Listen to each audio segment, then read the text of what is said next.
bring in now CNN chief media correspondent Brian Stelter. And Brian, the president had a chance to deliver one of those unifying messages, especially ahead of Independence Day. But instead, he chose to go on the attack. Do you think that was the right strategy, and why?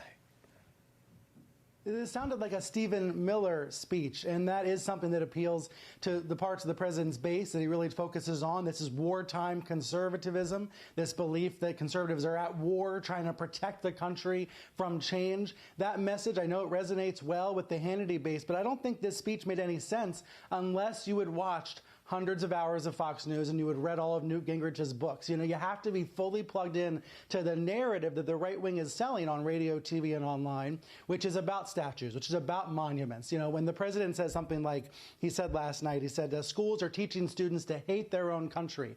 That makes no sense unless you are plugged into the Hannity universe, and then it makes a lot of sense. So this was clearly only for that audience. It was, of course, carried live on Fox News, but it was in such contrast to what is the biggest cultural event, entertainment event this weekend, right? What's the biggest moment this weekend? It's the release of Hamilton on Disney Plus, the streaming service. You know, people have been waiting for this for years. A great American company, Disney, puts out a great American play, Hamilton, which is all about celebrating our founding fathers, understanding their flaws, but understanding their heroism.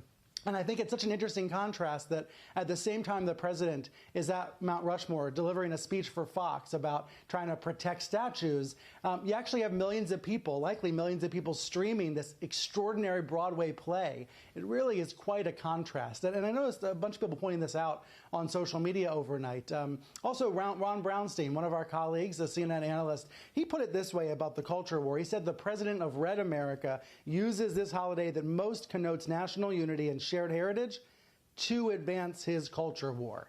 I know it makes sense for the president politically. Like I said, it's a Stephen Miller speech, but it wouldn't make sense at any other time for any other president. Brian, what do you make of this news of Kimberly Guilfoyle being, testing positive? I would think that people are going to be watching very closely what they do with her, considering that this is a president who doesn't focus so much on the seriousness, it seems, of the virus. It is.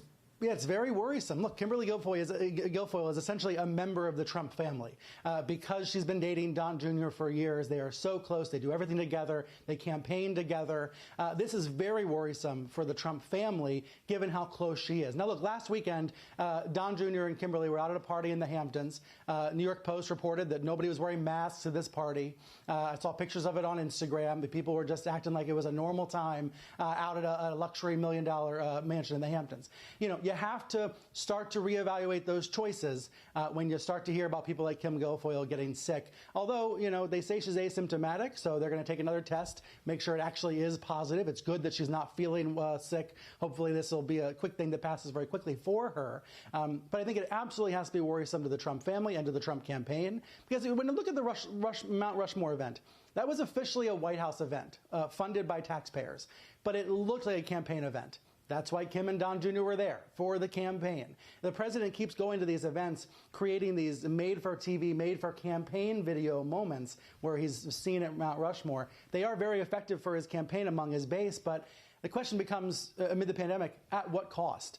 At what risk is the president and are his family members making or taking? At what risk are they going out there in public, creating these campaign videos in the midst of a pandemic?